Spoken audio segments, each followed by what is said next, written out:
You're nothing but disgrace, my mother yelled when I rejected the man she chose. She struck me, cast me out, and I stayed quiet. 11 years later, I descended from a private jet with her granddaughter. Everyone stood frozen. Can you believe your own mother could look you in the eye, raise her hand, and slap you across the face? All because you dared to say no to a man she picked out for you? It wasn't just a slap. It was an eviction notice from my own life, my own home. That was me, 11 years ago, standing alone in the rain, 18 and utterly broken. Today, I landed in my hometown on my private jet, with my incredible 5-year-old daughter, Emma, right by my side. And the look on my parents' faces when they saw us step out of that car? That was a moment of comeuppance I had dreamed of, a moment worth every single struggle I endured. You have to hear how this wild story unfolded. Growing up in the Turner household wasn't like having parents. It was more like living under a meticulously crafted, suffocating regime. My parents, Margaret and Robert Turner, weren't just conservative, they were controlling in a way that dictated every single breath I took. Our suburban house in Pennsylvania looked like a dream on the outside. Perfect lawns, gleaming windows. But behind that picture-perfect facade, it was a different story entirely, a story of invisible chains. My mother, Margaret, ran our home with an iron fist, always hidden, of course, inside her designer gloves. She was obsessed with appearances, with social standing, and every decision she made revolved around how our family would be perceived. My father, Robert, a quiet accountant, rarely challenged her. He'd just nod along, sometimes, throwing me an apologetic glance when her criticisms sliced a little too deep. A proper young lady doesn't question her mother's wisdom, became her chilling mantra, every time I dared to show even a flicker of independent thought. By the time I was 15, these confrontations were almost daily. My crimes: wanting to join the debate team instead of her precious cotillion classes, applying for a part-time job at the local bookstore instead of volunteering for her country club charities, wearing jeans instead of the endless parade of floral dresses she laid out for me each morning. You're embarrassing the family with these rebellious phases, Samantha, she'd hiss, her voice razor-sharp even as she maintained a perfect, polite smile for anyone else. The Johnsons' daughter never gives them this much trouble. Our dining room often felt like a silent battlefield, filled with relentless lectures about my posture, my grades, which were excellent, by the way, but never, ever excellent enough, and how, with my attitude, I would never attract a quality husband. My father would just stare at his plate, occasionally muttering, "Listen to your mother, Samantha." His cowardice, honestly, hurt more than her direct attacks. His silence was a wound all its own. As I approached my senior year of high school, the topic of my future husband became a constant, suffocating hum. My mother had been meticulously cultivating a relationship with the Wilsons, a family who had recently moved to our community. Their son, Marcus, was 33 to my 18, a 15-year age gap that made my stomach churn. He was recently divorced and heir to his father's vast real estate empire. He had the right pedigree, the right connections, and according to my mother, he was the perfect match for me.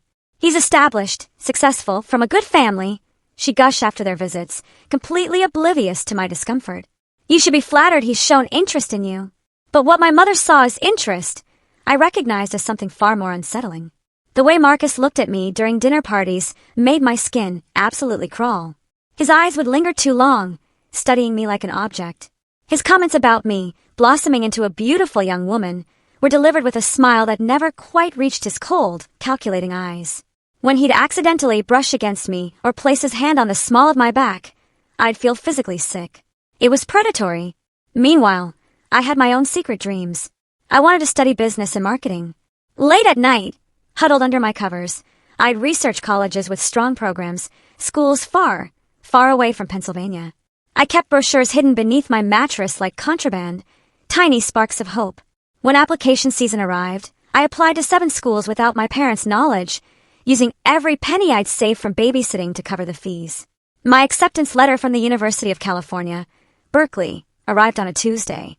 I hid it in my desk drawer, simultaneously elated and absolutely terrified. My future felt within reach, yet completely out of my grasp. That same evening, my mother announced that the Wilsons would be joining us for dinner that weekend for a very special occasion. The knowing, chilling look she gave my father sent a shiver down my spine. "We have such wonderful news," she told me, patting my hand in a rare, unsettling display of affection. "You'll finally understand why I've been so hard on you all these years. Everything I've done has been to prepare you for this moment." My blood ran cold. As the week dragged on, My mother was unusually pleasant. She helped me pick out an outfit for the dinner, even scheduled an appointment for me at her hair salon. Her sudden, cloying kindness only amplified my anxiety. That acceptance letter burned in my desk drawer, a live coal representing everything I wanted versus everything that was being meticulously planned for me without my consent. The night before the dinner, I overheard my parents talking in hushed tones in their bedroom. "She's too young, Margaret," my father said, a rare, faint moment of backbone from him. "Nonsense," my mother replied, her voice firm, dismissive. "I was 19 when we married. Besides, the Wilsons are offering a very generous arrangement. This connection will secure her future and help with your partnership track at the firm. Everyone wins." My heart pounded, a frantic drum against my ribs. They weren't just planning a marriage. They were negotiating a business transaction, and I was the commodity being sold. I was just a pawn in their game. Saturday evening arrived, draped in an oppressive formality. The dining room gleamed under the chandelier. Crystal glasses, our finest china, polished silver. My mother had spent all day preparing for this grotesque spectacle. I sat rigidly in my navy blue dress, my hands folded tightly in my lap to hide their trembling. The Wilsons arrived precisely at 7, Marcus trailing behind his parents with a smug, almost proprietary confidence that made my stomach churn. He carried a small velvet box, which he placed beside his water glass, catching my eye with a wink that made me shudder internally. "Samantha," he greeted me, kissing my cheek and lingering far too long. "You look absolutely stunning tonight." The compliment felt like a brand. Dinner progressed with excruciating slowness. Business talk dominated, interspersed with occasional, chilling references to the future and joining our families. The food tasted like ash in my mouth. My mother beamed throughout the meal, while my father occasionally glanced at me with what almost looked like regret, or maybe just pity. After dessert, Mr. Wilson clinked his glass, signaling the moment of truth. "I believe we should get to the real purpose of this evening." My mother nodded enthusiastically, her eyes sparkling with triumph. Marcus stood and moved to my side of the table. The room seemed to tilt as he dropped to one knee beside my chair. "Samantha Turner," he announced, opening the velvet box to reveal a diamond ring that looked oppressively large, a heavy chain masquerading as a jewel. "Would you do me the honor of becoming my wife?" The silence that followed felt endless, suffocating. Everyone stared at me expectantly. My mother, with barely contained excitement. My father, with a grim resignation. The Wilsons, with confident, smug smiles. Marcus's expression was not of love or even affection, but of someone closing a successful, profitable business deal. My mind raced, flashing through my secret dreams, my hidden acceptance letter, the life I craved. And then I saw it, with crystal clarity, a life of being a decorative possession, my dreams discarded, my voice silenced. "I need some air," I managed to say, the words a desperate gasp. I rose from my chair, my legs feeling like jelly. "Excuse me for a moment." I fled to the back porch, gulping the cool evening air, trying to clear my head, to find my courage. Footsteps followed. I turned to find Marcus, his expression now irritated and patient. "That wasn't the response I was expecting," he said, crossing his arms, his arrogance palpable. "I'm sorry, but this is all very sudden," I replied, trying to keep my voice steady, to find the strength I knew I needed. "We barely know each other." He laughed, a short, humorless sound. "Don't be naive, Samantha. This arrangement has been in the works for months. Your mother assured me you were on board." Arrangement. The word hung between us like a physical slap, confirming my worst fears. "Yes, arrangement. My father is helping yours make partner. Your mother gets the social standing she's always wanted, and I get a young, beautiful wife who can give me children and host company events." He reached out to touch my face, his fingers cold against my skin. "You'll have a comfortable life. Many women would be grateful for such an opportunity." I recoiled, physically repulsed by his touch, his words, his sheer audacity. "And what if I want a career? An education? A say in my own future?" My voice was gaining strength, finding its edges. His expression hardened, contemptuous. "My wife won't need to work. As for education, a few cooking classes might be beneficial, but otherwise unnecessary. And your future?" He gestured to the ring box, a symbol of my gilded cage. "I am your future." I stared at him, finally seeing with complete clarity what my life would become if I accepted. A gilded cage. A decorative possession. My dreams discarded in favor of his requirements. And in that moment, something inside me clicked. A fierce, unwavering sense of self-preservation. "No," I said, the word feeling like pure, exhilarating freedom on my lips. I won't marry you. Marcus's face flushed crimson with anger, his carefully composed mask cracking. You'll regret this, he hissed, before storming back inside, leaving me alone with my pounding heart and newfound resolve. I gave myself a moment to breathe, to savor that small victory, before following him back inside. When I re-entered the dining room, the atmosphere had transformed. The Wilsons were gathering their coats, Mrs. Wilson whispering furiously to my mother, while Mr. Wilson glared in my direction, an icy stare that promised retribution. My father stood awkwardly by the doorway, looking anywhere but at me, his usual cowardice a dull ache in my chest. Once the front door closed with a definitive click, my mother rounded on me, her carefully constructed composure finally shattering. What have you done? She demanded, her voice shaking with barely contained rage. Do you have any idea what you've just thrown away? I've saved myself from a lifetime of misery, I answered, a strange, defiant calm settling over me. I won't marry a man who sees me as property, Mom. Property, she scoffed, a sneer twisting her perfect features. You ungrateful child. Marcus Wilson is one of the most eligible bachelors in the state. He would have given you security, status, everything I've worked to prepare you for. I don't want those things if they come at the cost of my freedom. I shouted back, my own voice rising, shaking with a lifetime of suppressed anger. My mother's face contorted with pure fury. This is about those college applications, isn't it? Did you think I wouldn't find them? That I wouldn't see the letter from Berkeley? My heart sank. She had been through my things, violating my last sliver of privacy. Yes, I want to study business, I said, straightening my spine, refusing to cower. I want to build my own life. You're a disgrace, she shrieked, her voice echoing through the silent house. After everything we've done for you, the Wilsons will never speak to us again. Your father's career is ruined because of your selfishness. I looked to my father, a last, desperate plea for support, but he just stared at the floor, a statue of pathetic inaction. I'm sorry you feel that way, I said quietly, a profound weariness settling over me. But I won't change my mind. The slap came without warning. Her palm connected with my cheek with enough force to snap my head to the side. The sting spread like wildfire across my skin, tears springing to my eyes, not just from the physical pain, but from the shock, the betrayal, the final shattering of any illusion of love. Get out, she whispered, her voice dangerously quiet, venomous. If you're too good for the life we've planned for you, then you can leave and see how well you do on your own. Margaret, my father finally spoke, his voice weak, a pathetic bleat. She's just a teenager. No, my mother cut him off, her eyes blazing. She's made her choice. Now she can live with it. I stood frozen, my hand pressed to my burning cheek, disbelief warring with a raw, primal hurt. You don't mean that. Pack your things and get out of my house, she replied, turning her back to me, dismissing me like a troublesome servant. You're no daughter of mine. I climbed the stairs in a daze, the sting on my cheek a constant reminder. I grabbed my school backpack and mechanically filled it with essentials. Some clothes, my toothbrush, the precious college acceptance letter, and the small amount of cash I had saved, maybe a few $100s. When I returned downstairs, my mother was nowhere to be seen. My father stood by the front door, his face ashen, looking utterly defeated. Dad, I pleaded, my voice breaking. Please don't let her do this. He reached into his wallet, his hand trembling, and pressed $300 into my hand, a paltry sum for a lifetime of support. This is all I can do, Samantha, he whispered, his eyes filled with a familiar, helpless apology. I'm so sorry. Then, with a sigh that spoke volumes, he opened the door to the rainy night outside.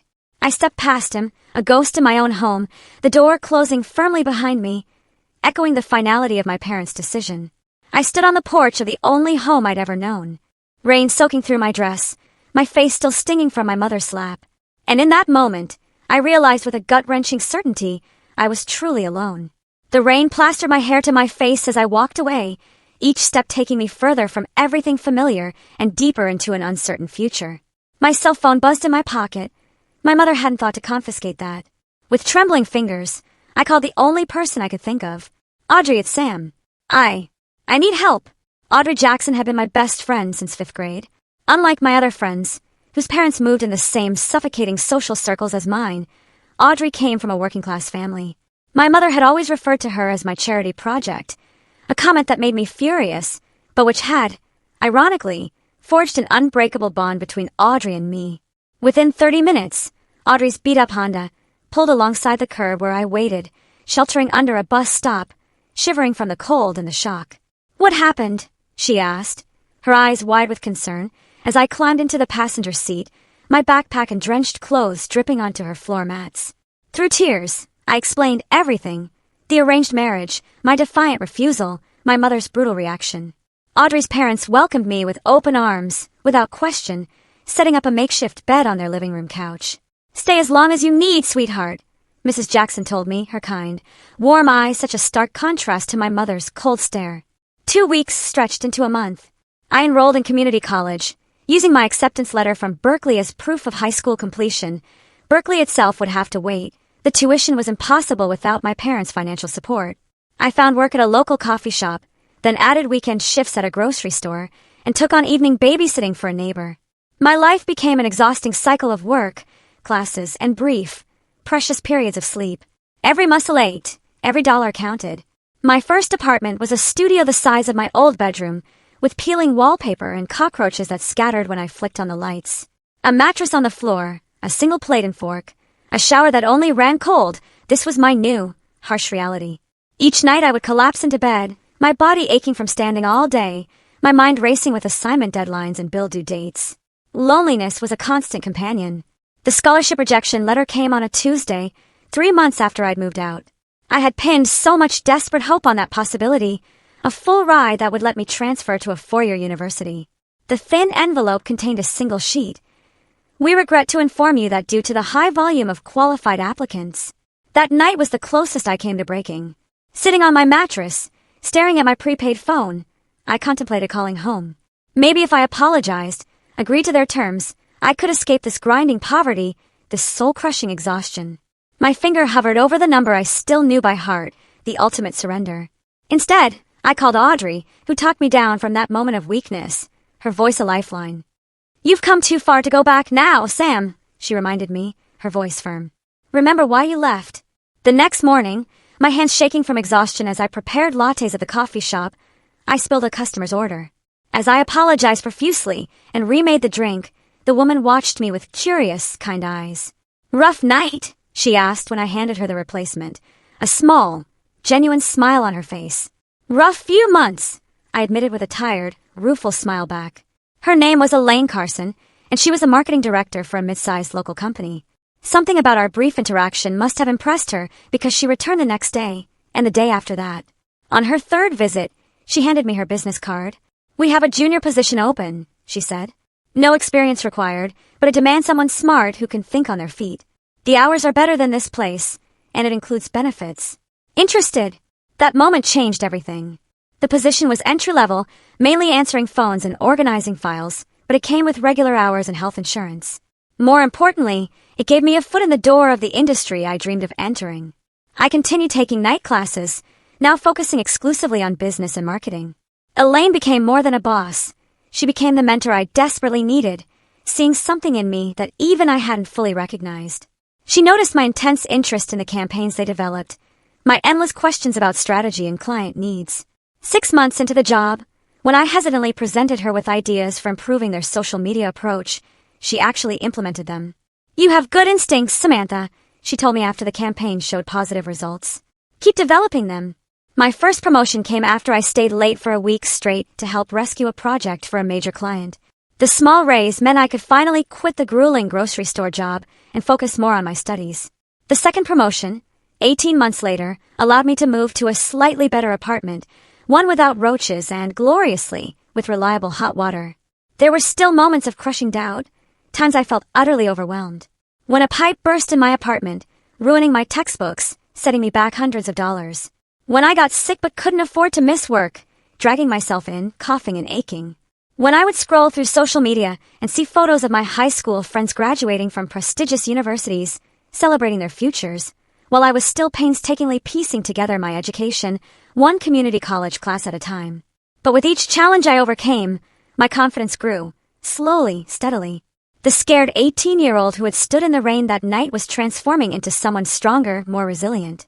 Someone who solved her own problems and charted her own course, brick by painful brick.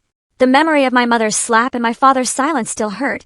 Yes, a deep scar, but it no longer had the power to break me. It fueled me. 3 years after being thrown out, I completed my associate's degree. Elaine took me to dinner to celebrate, ordering champagne despite my protests that I couldn't afford to split such an expensive bill. My treat, Samantha, she insisted with a warm smile. Besides, I have an ulterior motive. She then proceeded to outline a new position she had created specifically for me, a role that would give me more responsibility and creative input in their campaigns. The salary she mentioned made me choke on my champagne, tears welling in my eyes. You've earned this, she said, sliding the official offer letter across the table. And I have a feeling this is just the beginning for you, Samantha Turner. That night, looking at the offer letter on my small kitchen table, I allowed myself to really believe for the first time that I wasn't just surviving anymore. I was building something real, something incredible. The path forward still held challenges, but for the first time since that rainy night, the future looked bright with possibility rather than daunting with insurmountable obstacles. And I had done it all without crawling back to beg forgiveness for the crime of wanting to control my own destiny. 4 years and countless late nights after being kicked out, I stood in an auditorium, wearing a cap and gown, waiting to receive my bachelor's degree in business administration. I had completed my 4-year degree while working full-time, transferring my community college credits and taking night and weekend classes. The path had been longer than traditional students, yes, but I had done it debt-free and with real-world experience already on my resume. In the audience, Elaine cheered loudly as I crossed the stage, her face beaming with pride. My parents' seats remained conspicuously empty. I hadn't invited them. Some wounds were still too raw, too deep to bridge. 2 weeks after graduation, Elaine called me into her office and closed the door, her expression unreadable. My stomach dropped, immediately assuming the worst. I've been watching you develop for years now, Samantha, she began, her voice soft but firm. And I've come to a difficult conclusion. I braced myself. You've outgrown us, she continued, a smile playing on her lips. Your ideas are bigger than what we can implement here. You need to start your own company. I laughed, a startled, disbelieving sound, thinking she was joking. With what capital, Elaine? My massive savings from my entry-level marketing salary. She slid a check across the desk, her personal check for $50,000. Consider this seed money, she said when I tried to refuse, overwhelmed. Not a gift, but an investment. I want 15% equity in whatever you build, Samantha. I believe in you that much. With shaking hands, I accepted both the check and the terrifying, exhilarating challenge. I rented a tiny office space, barely more than a closet, and registered Turner Marketing Consultants as an official business. My focus would be helping small businesses develop digital marketing strategies, an area traditional agencies often neglected due to smaller budgets. The first 6 months were terrifying. Absolutely terrifying. I took on any client I could find, working 18-hour days, handling everything from strategy to implementation to bookkeeping. 2 clients canceled their contracts, nearly sinking me before I'd properly begun. I learned painful, expensive lessons about contracts, cash flow, and setting proper expectations. The turning point came when I developed a social media campaign for a struggling local bakery that increased their foot traffic by 300% in 1 month. The owner, thrilled with the results, referred me to other small business owners. Word spread like wildfire, and suddenly I had more potential clients than I could handle alone. I hired my first employee, a brilliant recent graduate named Lisa, who reminded me so much of myself a few years earlier. Then a second, a third. By the end of my 2nd year in business, Turner Marketing occupied a real office with 8 employees, and I had triumphantly repaid Elaine's initial investment while she retained her equity stake. It was during a pitch meeting for what would be our largest client yet that I met Michael Reynolds. He owned a chain of sustainable home goods stores and was looking to expand nationally. Unlike most potential clients, who focused solely on metrics and ROI during initial meetings, Michael asked thoughtful questions about my business philosophy and long-term vision. I like how you think, he said at the end of my presentation. You understand that marketing isn't just about selling products. It's about building genuine relationships with customers who share your values. We won the contract, and over the next few months, I worked closely with Michael to develop his brand's expansion strategy. Our professional relationship gradually evolved as we discovered shared interests beyond business, a love of obscure documentaries, hiking trails, and passionate debates about everything from environmental policy to the best way to make pizza dough from scratch. On our 3rd dinner meeting that had nothing to do with business, Michael asked if he could kiss me. The fact that he asked permission, rather than assuming that small, profound gesture of respect for my boundaries, told me everything I needed to know about his character. He was nothing like Marcus. Our relationship progressed with the same thoughtfulness and mutual respect. Michael celebrated my ambition rather than feeling threatened by it, a stark contrast to the stifling expectations of my past.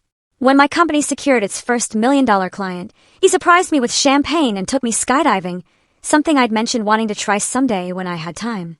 "Life's too short to keep putting off the things that scare and excite you," he said as we plummeted through the air, his hand gripping mine, a feeling of absolute freedom. 2 years into our relationship, I discovered I was pregnant. The timing wasn't planned. My company was in the middle of opening a second office in Chicago, and Michael was negotiating to take his business national. The pregnancy test in my hand represented another unplanned detour in my carefully constructed life. "What are you thinking, Sam?" Michael asked when I showed him the test, his voice gentle, reassuring. "I'm thinking about my mother," I admitted, my voice small. How she had such specific plans for me and how angry she was when I chose a different path. I don't want to be that kind of parent. He wrapped his arms around me, holding me close. "We'll figure this out together. Whatever you decide, I'm with you completely." His unconditional support, so unlike anything I'd known growing up, made the decision clear. 9 months later, our daughter Emma came into the world. 5 pounds, 6 ounces of pure, fiery determination, with her father's green eyes and what the nurses called a very opinionated cry. Holding her in my arms, I made a silent, fierce promise that she would always know her voice mattered, her choices were her own, and that love didn't come with conditions or expectations. Balancing motherhood with running a growing company presented challenges I hadn't anticipated. It was chaos, but a beautiful chaos. I brought Emma to the office in the early months, converting a storage room into a makeshift nursery.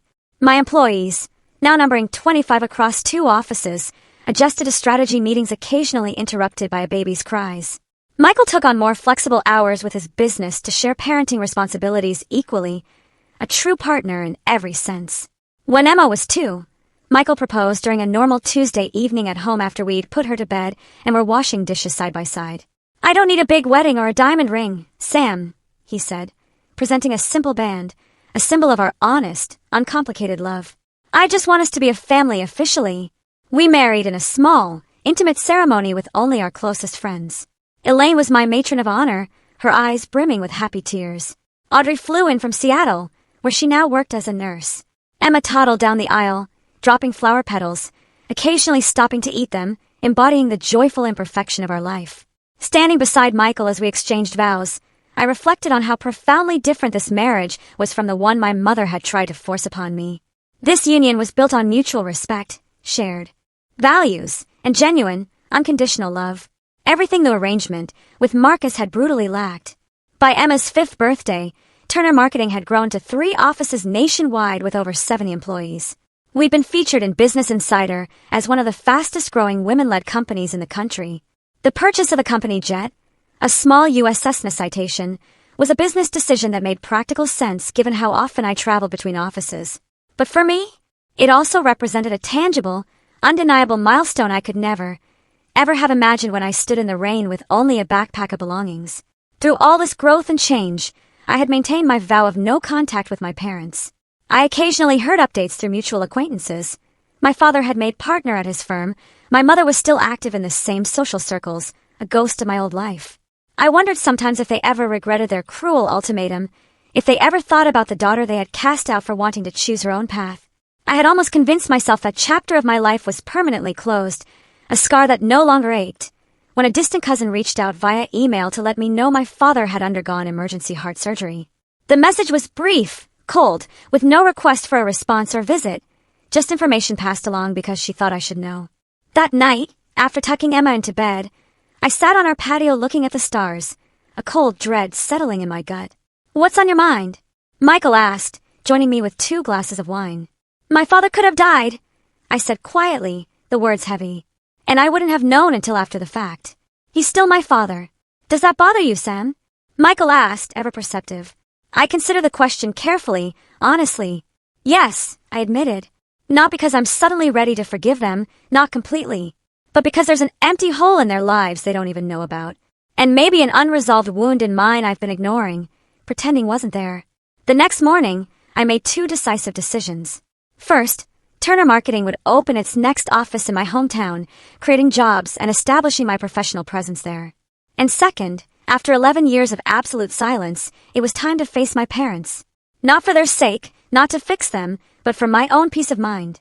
And for Emma, who deserved the chance to know her grandparents if they could prove themselves worthy of her. "Mommy, why don't I have grandparents like Zoe?"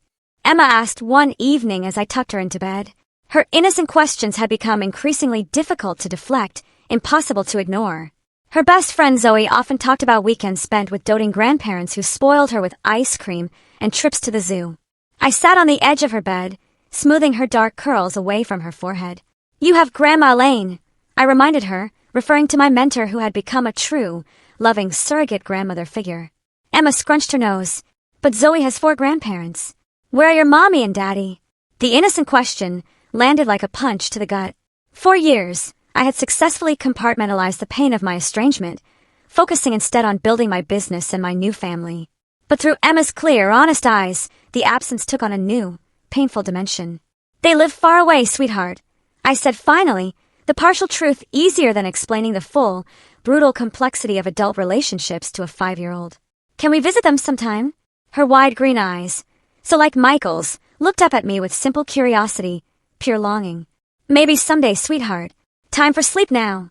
As I closed her bedroom door, Michael was waiting in the hallway, having overheard the conversation. "You knew this day would come, didn't you, Sam?" he said gently as we walked to the living room. "I thought I'd have better answers prepared." I sighed, sinking onto the couch, suddenly exhausted by the weight of the past. How do I explain to her that her grandparents threw me out because I wouldn't marry a man they chose, that they've never even tried to contact me in all these years? Michael sat beside me, taking my hand, a steadying presence. "Maybe you don't have to explain it all yet, but maybe it's time to consider whether this complete separation is still what you want." I had been so certain of my decision to keep my parents firmly out of my life. The hurt they had caused ran so deep, the betrayal so fundamental. But Emma's question had cracked open a door I'd kept hermetically sealed. The next morning, I received an email from that distant cousin again. "I'm not sure if you keep up with family news," she wrote, "but I thought you should know your father had emergency bypass surgery last week. He's recovering, but it was serious. Just thought you'd want to know." I stared at the screen, a complex, roiling mixture of emotions washing over me. The father who had stood silently by while my mother threw me out had nearly died, and I wouldn't have known if not for this casual, almost accidental email. Despite everything, the news affected me more deeply than I expected. Later that week, during a strategic planning meeting for Turner Marketing's expansion, our head of operations presented several potential locations for our next office. "The analytics suggest either Denver or returning to your roots in Pennsylvania," she concluded. The Pennsylvania location actually shows slightly better numbers due to lower operating costs and an untapped market for our services. The synchronicity felt too significant to ignore. Our business was ready to expand. Emma was asking about her grandparents. And now, news of my father's health crisis, all pointing toward a return to the very place I had fled 11 years ago. That evening, I researched my parents online, something I had deliberately avoided doing for years, like picking at an old wound. My father's accounting firm had a professional photo of him on their website. He looked older, grayer, with deep lines around his eyes I didn't remember. He looked tired. My mother appeared in local news coverage of charity events, still impeccably dressed, still the picture of social propriety, a flawless mask. Their house, my childhood home, was the same, at least from the Google Street View image I found. But more surprising, more chilling, was what I discovered about Marcus Wilson, the man I was supposed to marry. A local news article from 5 years ago detailed his arrest for domestic violence against his wife. The charges were later reduced in a plea deal, but the incident had apparently cost him his position at his father's company. I felt a cold chill run through me reading the article, thinking of how incredibly close I had come to that fate, to his fate. "I've made a decision," I told Michael that night, the words firm, resolute. "We're going to open the Pennsylvania office, and I'm going to oversee the launch personally. I think it's time Emma met her grandparents." Michael studied my face, his expression understanding. "Are you sure you're ready for that, Sam?" "No," I admitted, a truthful whisper. "But I'm not doing it solely for me. I'm doing it for Emma. And maybe, just maybe, a little bit for the 18-year-old girl, who deserved better than what she got." Over the next month, we meticulously prepared for the trip. I deliberately didn't announce our arrival to my parents. I wanted the element of surprise. I needed to see their genuine, unvarnished reaction when I appeared on their doorstep after 11 years. Perhaps it was petty, but I also wanted them to see, unequivocally, what I had accomplished without their support or approval. I found myself obsessively checking details, the itinerary, Emma's outfits, the hotel reservations, the meetings scheduled with local business contacts. Michael gently pointed out that my perfectionism was reaching new heights. You know, you don't have to impress them, right? He said softly as he watched me try on the 5th business suit for our arrival. You've built an amazing life. If they can't see that, it's truly their loss, not yours. The night before our departure, I tucked Emma into bed and tried to prepare her for the monumental meeting. Remember those grandparents you asked about? We're going to visit them tomorrow, sweetheart. Her eyes widened with excitement, a pure, innocent joy. Really? Will they have cookies like Grandma Elaine? I smiled, a bittersweet ache in my chest, at her simple expectations. I don't know, sweetheart. I haven't seen them in a very long time. Why not? Her directness, as always, cut straight to the heart of the matter. Sometimes grown-ups disagree about important things, and they need time apart to figure things out, Emma. She considered this with a profound seriousness only a 5-year-old can muster. Are you scared to see them, Mommy? Her perception startled me, catching me off guard. A little bit, I admitted, my voice barely a whisper. She nodded sagely, understanding. That's okay, Mommy. I hold your hand when I'm scared. The next morning, we boarded the company jet, that small Cessna Citation that served as both a practical business tool and the most visible, undeniable symbol of how far I'd come. Emma was beside herself with excitement about flying on our very own airplane, while I tried to quiet the nervous flutter in my stomach, a familiar knot of apprehension. As we approached the small regional airport nearest my hometown, I gazed out the window at the familiar landscape. The rolling hills, the patchwork of farms and suburbs, the river winding through it all. It looked exactly the same, yet I was returning a completely different person than the terrified teenager who had left it. We're beginning our descent, the pilot announced over the intercom, his voice a calm counterpoint to my racing heart. Welcome to Pennsylvania, Miss Turner. I took a deep breath, squeezing Emma's small hand in mine, feeling her tiny fingers wrap around mine a surge of strength. Here we go, I whispered, as much to myself as to her. The rental car company had a sleek black Audi waiting for us at the small regional airport, a far cry from the Greyhound bus I had taken the last time I left this town. Emma bounced excitedly in her car seat as we drove through familiar streets that felt both unchanged and strangely smaller than I remembered. Michael sat beside me, occasionally squeezing my hand when he sensed my tension rising. Are you sure you don't want me to come with you to meet them first? He asked as we checked into our hotel suite. I shook my head, my resolve solidifying. This is something I need to do myself, Mike. Besides, Emma will be buffer enough. After settling into our suite and changing Emma into a pretty blue dress that matched her bright, curious eyes, I stood before the mirror, adjusting my own appearance. The woman who stared back bore little resemblance to the terrified teenager who had fled this town 11 years ago. My hair was styled in a confident bob. My tailored blazer and dress screamed success, and the slight lines around my eyes spoke of both laughter and hard-won determination. Ready, sweetheart? I asked Emma, who was already by the door, impatient to meet these mysterious grandparents she'd only just learned about. The drive to my childhood home took exactly 12 minutes, a journey that spanned a lifetime in my mind. As we pulled up to the familiar 2-story colonial, I noticed signs of neglect that hadn't been visible in the pristine online photos. The once perfect, manicured lawn was patchy, the white trim needed painting, and the elaborate flower beds my mother had obsessively maintained looked sparse and overgrown. The house itself seemed to sag slightly, burdened by time and perhaps by something else. Is this where you grew up, Mommy? Emma asked, pressing her curious face against the car window. Yes, from the time I was born until I was 18. It's pretty, she declared with the easy, innocent acceptance of childhood. We sat in the car for several long minutes while I gathered my courage, a deep breath filling my lungs. Finally, taking Emma's hand, I helped her out and walked up the familiar path to the front door. The doorbell chime was the same one I remembered, a pretentious Westminster melody my mother had specially installed to impress visitors. The door opened to reveal my father, noticeably thinner than in his website photo, wearing a cardigan despite the warm weather. His eyes widened in shock, his mouth forming a perfect O of surprise. Samantha, he whispered, as though seeing a ghost, a phantom from the past. Hello, Dad, I replied, my voice steadier, stronger than I felt, a hard-won victory in itself. His gaze dropped to Emma, who was partially hiding behind my legs while peering curiously at this new, unfamiliar stranger. Who's at the door, Robert? My mother's voice called, sharp and imperious, from inside, followed by her appearance in the hallway, an elegant but suddenly brittle figure. She froze mid-step when she saw me, her hand flying to her throat, A gasp caught there. I thought it was time for a visit, I said into the thick, tense silence, my voice unwavering. And for you to finally meet your granddaughter. At the word granddaughter, my mother's knees seemed to buckle slightly. My father, with an automatic gesture that spoke of long habit, reached out to steady her. This is Emma, I continued, gently urging my daughter forward. Emma, these are your grandparents, Mr. and Mrs. Turner. Emma, suddenly shy in this unfamiliar, emotionally charged environment, pressed closer to me, but offered a small, tentative wave. Would you like to come in? My father finally managed, stepping back from the doorway, opening the door wider. The interior of the house was like stepping into a time capsule, preserved and airless. The same formal furniture, the same stiff floral arrangements, the same family photos on the wall. Though I noticed my own graduation portrait was conspicuously absent, a deliberate erasure. Only the layer of dust on some surfaces and the slightly worn upholstery suggested the passage of time.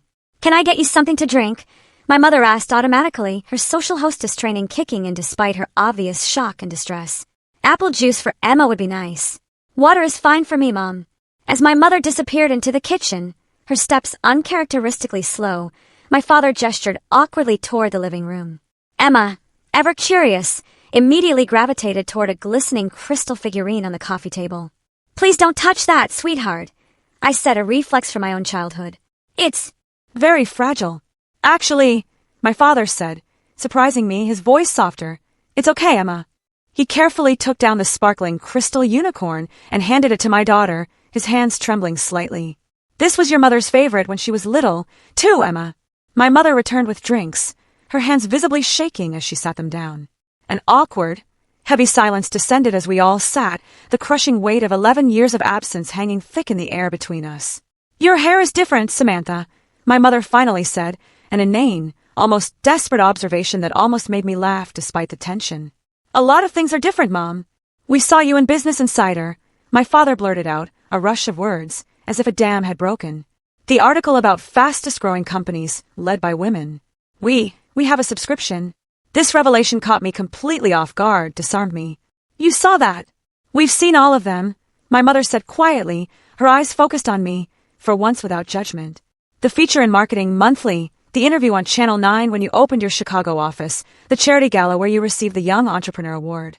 My confusion must have shown on my face, because my father stood suddenly, his movements uncharacteristically decisive. Wait here, he said, disappearing upstairs. While he was gone, Emma, bored with the strained adult conversation, asked my mother, Do you have any toys, Grandma? A flash of profound pain crossed my mother's face, a vulnerability I'd never seen. No, I'm afraid we don't, sweetheart. We weren't expecting, we didn't know. My father returned carrying a large, leather-bound scrapbook, which he placed gently on the coffee table between us. I opened it to find newspaper clippings, meticulously printed web articles, and photographs. A comprehensive, almost obsessive collection of every public mention of me or my company over the past decade. My life, carefully documented by the very people who had cast me out. Your room is exactly as you left it, Samantha, my father said as I silently, stunned, turned the pages. Margaret wouldn't let anyone touch it. I looked up sharply, a new wave of shock washing over me. My room. Would you like to see it? My mother asked, her voice uncharacteristically uncertain and hesitant. Leaving Emma happily engrossed with a crystal figurine collection under my father's suddenly watchful, engaged eye, I followed my mother upstairs. The door to my bedroom still had the same keep out sign I had taped there at 15. When she opened it, I gasped softly. It was indeed exactly as I had left it. The blue comforter still rumpled from my last morning there, my old books stacked on the desk, even a half-finished glass of water on the nightstand, as if time had literally stopped. It was as though my mother had preserved it like a museum exhibit, a silent, painful monument to the daughter who had vanished. Why? I asked, turning to her, my voice thick with emotion. She smoothed her hands over her skirt, a nervous gesture I'd never ever seen from her before, a crack in her perfect facade. At first, Samantha, I was so angry, so utterly consumed, I couldn't bear to come in here. Then, when the anger finally faded, it became a reminder of my greatest failure. My greatest regret. The admission hung between us, heavy and raw, neither of us quite ready to unpack its full, devastating meaning. Back downstairs, Emma had charmed my father into showing her old photo albums, specifically pictures of me as a child. You were little like me, Mommy, she giggled, pointing at a photo of 5-year-old me covered in mud after a rainstorm. Your mother was always headstrong, my father told her with unexpected warmth, a genuine, fond smile on his face. She knew her own mind even then. As Emma continued to flip through the album, I took the opportunity to ask the questions that had been burning inside me for 11 long years, questions that had kept me awake many nights. Why did you never try to contact me? Not once in all this time, Mom. Dad! My parents exchanged uneasy glances. We didn't think you would want to hear from us, Samantha, my father admitted, his voice barely a whisper. After what happened, Margaret was... He hesitated, looking at my mother, choosing his words carefully. She was not in a good place for a long time after you left. My mother's perfect posture sagged slightly, her mask truly slipping. I was wrong, she said, the words clearly difficult, painful for her to utter. About Marcus, about everything? What do you mean? Did you know he was arrested? My father asked, his gaze direct. For hitting his wife. I nodded, my throat tight. I saw the news article, Dad. When we heard about that, Samantha, my mother said, her voice filled with a chilling horror. It was like a physical blow, realizing what we had tried to push you into. What could have happened to you? By then, you were already building your company, my father continued, picking up the thread. You seem to be doing so well without us. We thought reaching out might just reopen old wounds, hurt you again. The conversation was abruptly interrupted by Emma's stomach, growling audibly, a welcome, childlike intrusion. I'm hungry, Mommy, she announced. We could order something, my father suggested eagerly, desperate to please.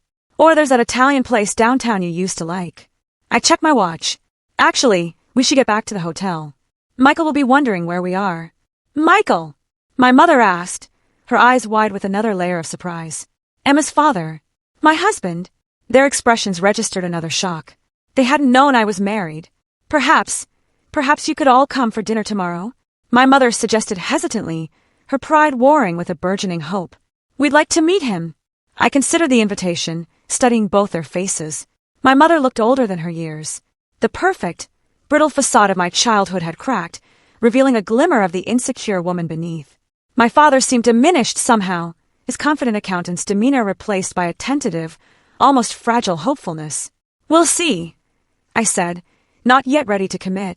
There's something else I need to know first. Are you having financial problems? They both stiffened, defensive.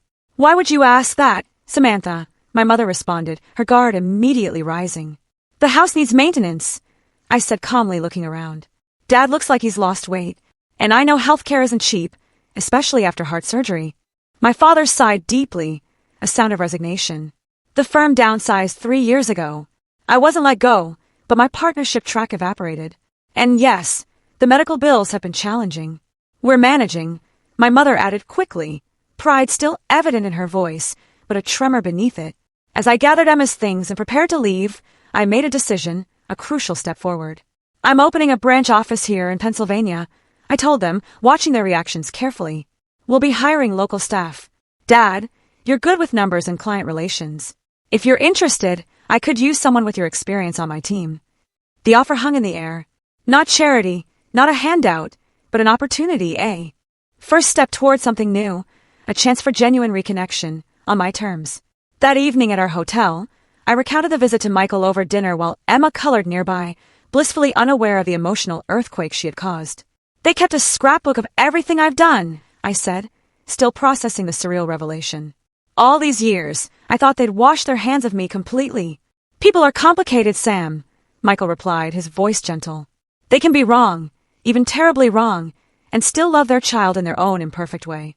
I don't know if I can forgive them yet, I admitted, especially my mother, the sting of that slap still a phantom pain. Forgiveness doesn't have to happen all at once, he said wisely, taking my hand. It can be a slow, painstaking process. The real question is whether you want to start that process, for yourself, for our family.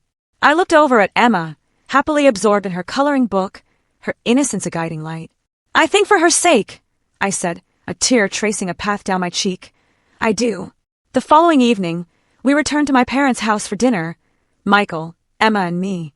My mother had clearly spent the entire day cooking, her nervous energy channeled into a feast. The dining room table was laden with all my childhood favorites, an unspoken apology. My father nervously shook Michael's hand, his eyes registering approval of my husband's firm grip and direct gaze. "We've prepared the good china," my mother announced, her voice betraying her deep anxiety, her desire for things to be perfect, just as she always wanted. "Actually," I interjected, my voice calm but firm, "let's use the everyday dishes, Mom. With a 5-year-old, it's safer and less formal."